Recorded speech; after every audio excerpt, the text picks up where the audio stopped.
Ce qui m'a appelé à ouvrir ce débat, mesdames et messieurs, c'est deux choses. La première chose, c'est... en fait, la première chose touche à ma personne. C'est-à-dire que je peux être considéré comme un fils du Grand Nord parce que s'il est vrai que je suis né au Sud, mais j'ai commencé, c'est-à-dire que j'ai effectué mes tout premiers pas dans le Grand Nord parce qu'à l'époque, quand je naissais à peine, mes parents vivaient à Garoua. Mon papa a travaillé parce qu'il était un tâcheron, parce qu'à l'époque d'Amadou Ahidjo, bon, quelques années après l'arrivée de Paul Biya au pouvoir, il y avait pas mal d'entreprises qui faisaient dans le BTP à Garoua. Et je me rappelle, mon papa travaillait dans une entreprise qu'on appelait Socadia. C'est là-bas c'est de ce côté-là qu'il travaillait. Donc, à l'époque, j'étais encore tout petit, j'étais pratiquement un bébé, quoi. Donc, c'est-à-dire que ma personne, c'est-à-dire que je suis étroitement lié au Grand Nord du fait que je sois pratiquement né de ce côté et que j'ai de la famille qui vit dans le Grand Nord, plus précisément à Garoua. Ça, c'est la première chose. La deuxième chose qui m'amène à parler du Grand Nord et les enjeux de la succession, ou si vous voulez de l'après-Biya au Cameroun, c'est tout simplement parce qu'il y a quelques jours, j'ai suivi une émission appelée La vérité en face. C'est une émission qui est diffusée sur la chaîne de télévision camerounaise Equinox Télévision. Et La vérité en face avait pour invité un certain Alamine Ousmane Aboubakar Ousmane Mey, je crois que c'est comme ça qu'il s'appelle. Et qui est Aboubakar Ousmane Mey? Aboubakar Ousmane Mey, c'est l'un des fils d'Ousmane Mey. Et Ousmane Mey, c'était l'un des barons les plus puissants du régime d'Amadou Ahidjo, qui a été l'inamovible gouverneur du Nord. Parce que c'est Paul Biya qui a divisé le Nord en trois régions, Adamawa, Nord et puis extrême Nord. Mais à l'époque d'Amadou Ahidjo, ces trois provinces puis régions constituaient le Nord, la province du Nord. Et cette province était donc dirigée par un certain Ousmane Mey. Et son fils Aboubakar Ousmane Mey a fait une déclaration au cours de cette émission, La vérité en face, qui a attiré mon attention. Il a déclaré que nous observons, nous remarquons une bataille entre le clan Ngongo Ferdinand, le clan Nangaï, le clan Boulou, sous la houlette de Frank Biya. Sachez que nous, du Grand Nord, nous n'allons pas nous laisser faire. Écoutez bien, Aboubakar Ousmane Mey a déclaré au cours de cette émission que le Grand Nord ne va pas du tout se laisser faire face à cette volonté du club Essingan de confisquer le pouvoir. Et il a également dit autre chose. Il a parlé de Maurice Kamto en disant que voilà, Maurice Kamto, dans ses multiples discours, déclare que non, il veut le changement dans la paix, etc. Mais il a apporté un bémol à cela en disant que ce n'était pas du tout réaliste.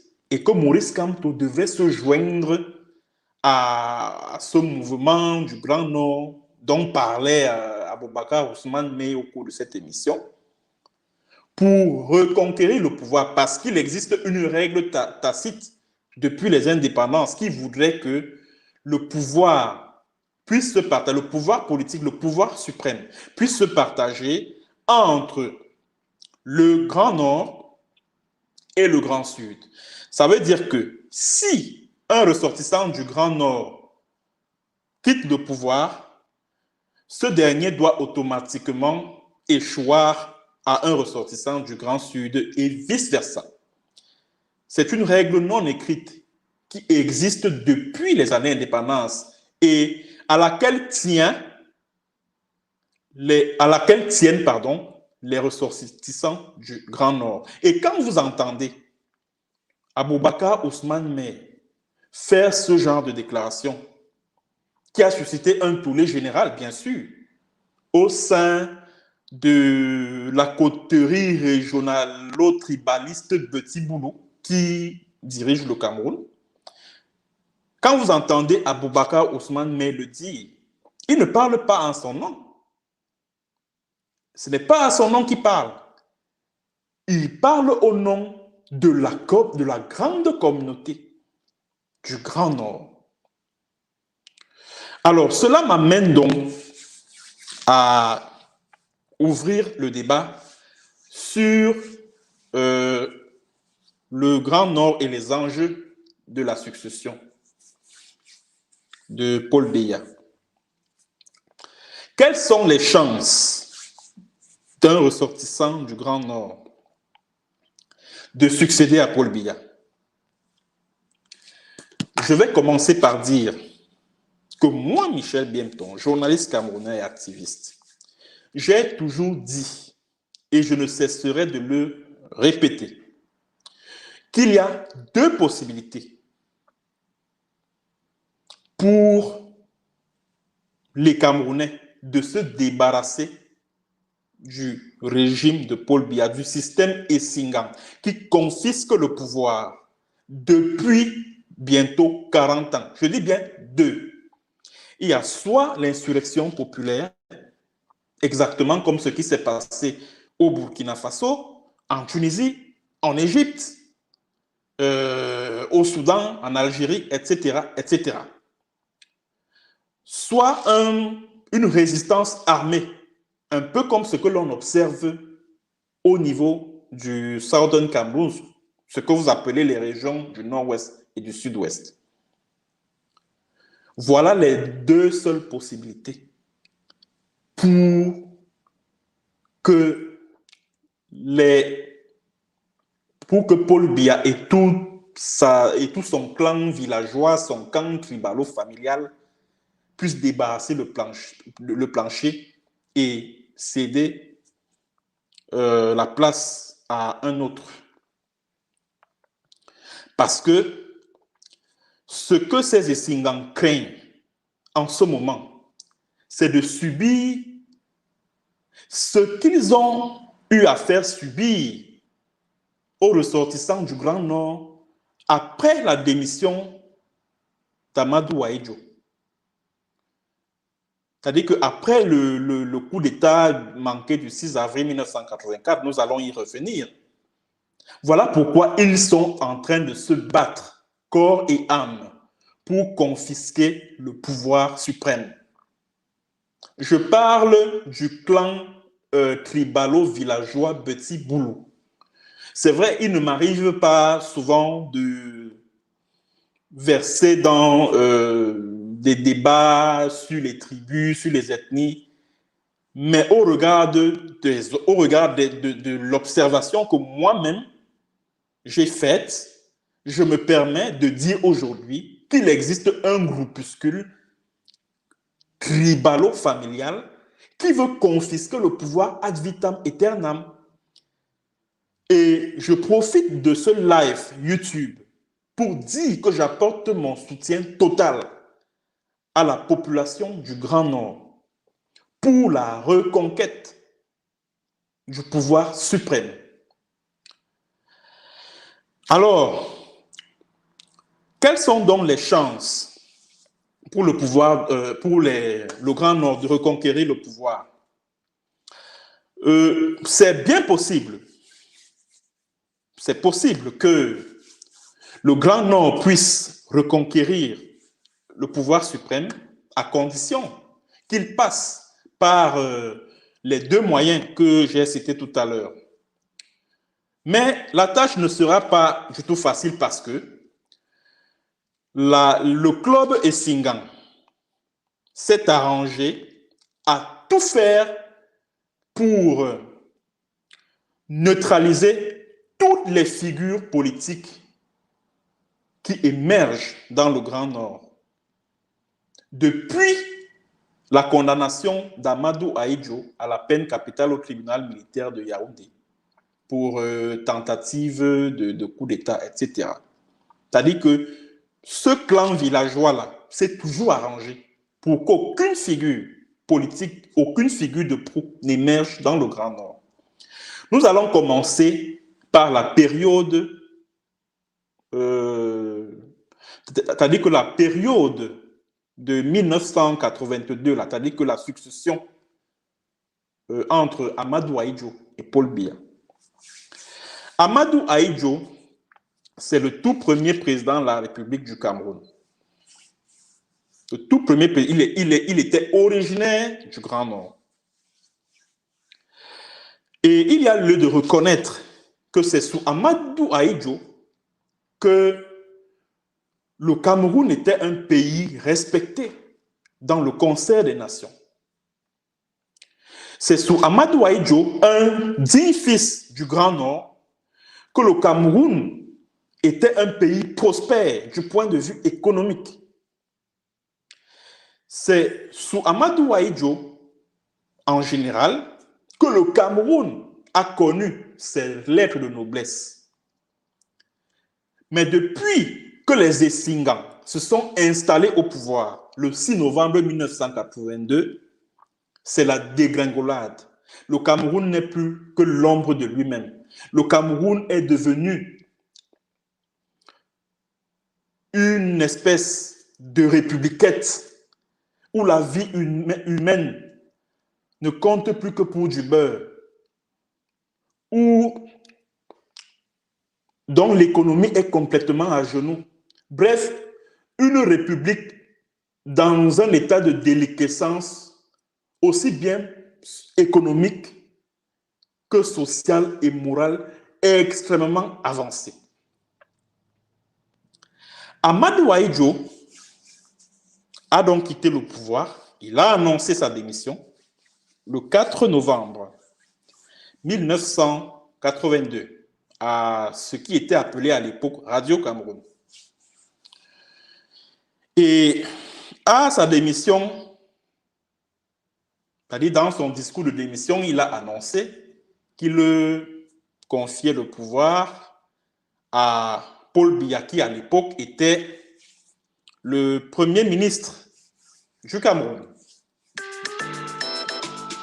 Excusez-moi. Il y a un coup de fil là qui arrive. Voilà. Paul Biya a donc succédé à Amadou Ahidjo à la tête de l'État du Cameroun. Mais ce que vous devrez savoir, c'est qu'en réalité, Paul Biya a été actionné dans l'ombre par un groupuscule d'élite politico-administrative originaire du centre, du sud et de l'est, qui le poussait à se débarrasser des personnalités restées fidèles à Amadou Ahidjo. Je vous invite à suivre sur YouTube l'interview que Guérandi Mbara, paix à son âme, avait accordée à Venant Mboua de Cameroun Voice. L'interview date du 6 avril 2009. Dans cette interview, Guérandi Mbara déclare que si ils avaient décidé de perpétrer le coup d'État du 6 avril 1984, c'est parce qu'ils s'étaient rendus compte que le groupuscule tribalo-villageois et Singan avait exulté, c'est-à-dire qu'après l'arrivée de Paul Biya au pouvoir, ils avaient exulté en disant que voilà, c'est notre tour maintenant. Les nordistes, là, les Maguida, là, et puis les Bamileke, là, vraiment, excusez-nous, c'est notre tour maintenant. Et quand je parle des Singan, qui a créé les Singan? C'est Joseph Owona. Joseph Owona est aujourd'hui membre du Conseil constitutionnel. Et Singan, c'était un groupe, et c'est parce que ça existe encore jusqu'à aujourd'hui. Et Singan, c'est un groupe de pression qui a été créé par Joseph Owona après l'arrivée de Paul Biya au pouvoir. Et ce groupe de pression avait en son sein essentiellement des hommes politiques, des élites politico-administratives originaires du centre, du sud, et de ou si vous voulez, originaires de l'ère ethnique ou culturelle Beti. C'est donc ces Essingans-là qui ont poussé Paul Biya à se débarrasser de tous les ministres, les officiers supérieurs et généraux de l'armée camerounaise qui étaient restés fidèles à Amadou Ahidjo. Parce que malgré le fait que Paul Biya ait succédé à Amadou Ahidjo, ce dernier, c'est-à-dire que Paul Biya continuait à consulter Amadou Ahidjo pour réaménager ou former le gouvernement, etc., etc. Et cela agaçait les proches collaborateurs de Paul Biya, qui sont originaires du centre-sud et de l'Est.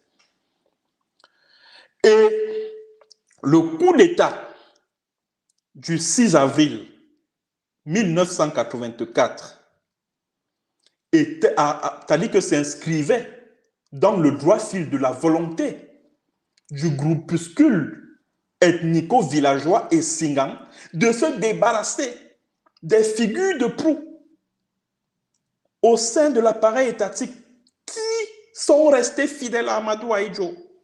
Et ce n'est pas moi qui le dis, mesdames et messieurs. Celui qui le relate, celui qui le dit, celui qui le disait, pardon, parce qu'il est mort aujourd'hui, s'appelait Jean Fauchivé. Beaucoup parmi les anciens qui sont connectés à ce live YouTube se souviennent sans doute de Jean Fauchivé, qui a été le redoutable patron d'abord de la CEDOC, la DIRDOC, puis le CNR au Cameroun, c'est-à-dire la police politique d'Amadou Ahidjo, puis de Paul Biya pour 1 ou 2 années après son arrivée au pouvoir. Jean Fauchivé a donc déclaré dans cet ouvrage que je vous recommande vivement. L'ouvrage est intitulé « Les révélations de Jean Fauchivé, le chef de la police politique des présidents Ahidjo et Biya ». Le livre, le voici. Alors, vous pouvez le trouver en ligne sur, à la bibliothèque en ligne FENAC, parce que c'est là-bas où je l'ai acheté. C'est donc Jean Fauchivé, parce que le livre est en fait le recueil des échanges que Frédéric Fincam, son neveu, a eu avec lui. Alors, le contenu de ces échanges-là se trouve dans ce livre. Alors, qu'est-ce que Jean Fauchivé avait déclaré concernant le coup d'État manqué du 6 avril 1984? Voici ce qu'il avait dit à son neveu, Frédéric Fincam, à la page... Attendez, je vais fouiller ça. À la page 145, voici ce qu'il avait déclaré. Jean Fauchivé, tout puissant patron des services secrets du Cameroun à l'époque. Voici ce qu'il dit. Ce que les Camerounais jusqu'à ce jour ont toujours pris pour une tentative de coup d'État n'était en fait qu'un montage perpétré par l'obscur clan tribaliste qui faisait pression sur M. Biya afin que ce dernier se démarquât de M. Ahidjo. Ce n'est plus moi qui parle, c'est Jean Fauchivé. Et tout le monde au Cameroun savait qui était Jean Fauchivé au Cameroun. Il dit ce que les Camerounais jusqu'à ce jour ont toujours pris pour une tentative de coup d'État n'était en fait qu'un montage perpétré par l'obscur clan tribaliste. Quand je parlais des Singans tout à l'heure là, c'est à cela que fait allusion Jean Fauchivé quand il parle de clan tribaliste. Il dit pour les barons du clan, le départ ou la fuite de M. Ahidjo n'était pas ce qu'ils espéraient. Après l'échec du grossier montage du mois d'août 1983, ils voulaient Ahidjo mort parce qu'il avait encore beaucoup d'hommes à lui au sein du gouvernement, surtout ceux originaires du Nord. Il fallait trouver un moyen pour éliminer politiquement et physiquement M. Ahidjo et affaiblir les hommes politiques du Nord. Voilà donc ce qu'écrit Jean Fauchivé à la page 145 de cet ouvrage, Les révélations de Jean Fauchivé, le chef de la police politique des présidents Amadou Ahidjo. Donc, en fait, ce qu'il veut dire par là, c'est que le coup d'État du 6 avril 1984 était un stratagème savamment monté par les membres du club Essingan pour évincer tout ce qui existait au sein de l'appareil étatique, comme ministre, comme officier supérieur et général de l'armée camerounaise, restait fidèle à Amadou Ahidjo. Et voilà pourquoi, après le coup d'État du 6 avril 1984, le régime de Biya a procédé à des arrestations massives des policiers, des gendarmes, des militaires et même des hommes d'affaires du Grand Nord, etc., qui étaient restés fidèles à Amadou Ahidjo. Certains ont été jetés en prison, jugés au tribunal militaire, condamnés à mort et fusillés. C'est-à-dire qu'ils ont été conduits à des pelotons d'exécution en Mbalmayo et en Fou. Et si vous allez au niveau de ce peloton d'exécution, il existe des fosses communes de ce côté-là où les corps des personnes qui ont été exécutées après le coup d'État manqué du 6 avril 1984 ont été jetés. Et jusqu'à ce jour, les populations du Grand Nord continuent d'avoir un certain nombre de ressentiments par rapport à ce qui est arrivé à leurs frères et sœurs à l'issue de ce fameux coup d'État manqué du 6 avril 1984. Ils continuent à exiger des comptes sur ce qui s'est exactement passé. Parce que parmi les personnes qui avaient été arrêtées, se trouvaient des innocents, des personnes qui n'avaient même rien à voir avec ce qui se nouait autour de ce coup d'État manqué du 6 avril 1984. Et d'après ce que Jean Fauchivé dit dans le livre, il dit ceci, qu'Amadou Ahidjo a été accusé par les Essingans d'être d'être le commanditaire de ce coup d'État manqué du 6 avril 1984. Il a estimé que cela n'était pas exact. Pourquoi? Parce que quand Amadou Ahidjo quitte le Cameroun au mois de juillet 83, je crois, il quitte avec un vol Camer, parce que le Cameroun avait encore une compagnie aérienne. Voilà un autre acquis de la gouvernance Ahidjo que j'ai omis de citer tout à l'heure. Amadou Ahidjo quitte le Cameroun en juillet 1983 avec une garde rapprochée qui était payée sur le budget de l'État, avec femmes et enfants, etc., pour aller s'installer à la Côte d'Azur, en France. Et dans la garde rapprochée d'Amadou Ahidjo, Jean Fauchive avait 2 agents des renseignements qui suivaient, c'est-à-dire que qui surveillaient Amadou Ahidjo, qui le suivaient, qui suivaient tous ses mouvements, y compris les appels téléphoniques qu'Amadou Ahidjo effectuait. Ils étaient au courant et ils rendaient compte à Fauchive.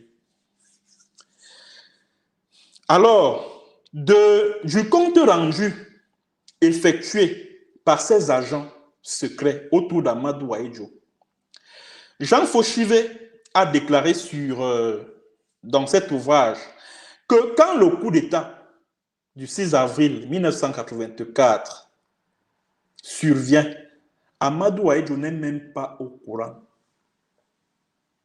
Amadou Ahidjo n'est même pas au courant. Ce sont les journalistes français qui l'informent que voilà, il y a un coup d'État, il y a une tentative de coup d'État au Cameroun, machin, et ceci, cela. Et je crois que c'est un journaliste de Radio Monte Carlo qui lui avait demandé que... il aurait dit à ces journalistes français que, bon, j'espère que ce sont mes partisans. Dans ce cas, ils auront le dessus. C'est tout ce qu'Amadou Ahidjo avait dit. Et il était surpris. Et voici ce que... Je vais vous lire un autre extrait de ce livre. Parce que Fauchive a enquêté sur cette histoire de coup d'État manqué du 6 avril 1984.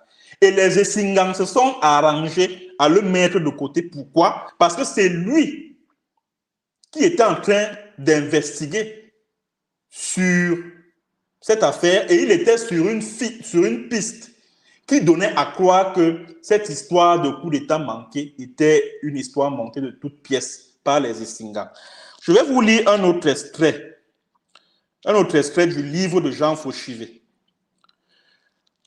Le 22 mars 1984, un expatrié du nom de Gérard de Lafarge, arrivé on ne sait quand et comment au Cameroun, entre en contact avec l'aide de camp de l'ex-chef d'État. Il lui remet une mallette contenant une somme de 66 millions de francs CFA, des documents dont une lettre contenant des instructions sur le déroulement de l'éventuel coup d'État. Écoutez bien, dans cette lettre dactylographiée, M. Ahidjo, qui selon M. de Lafarge serait l'expéditeur de la mallette, rassure son aide de camp en lui disant que tous les contacts avaient été pris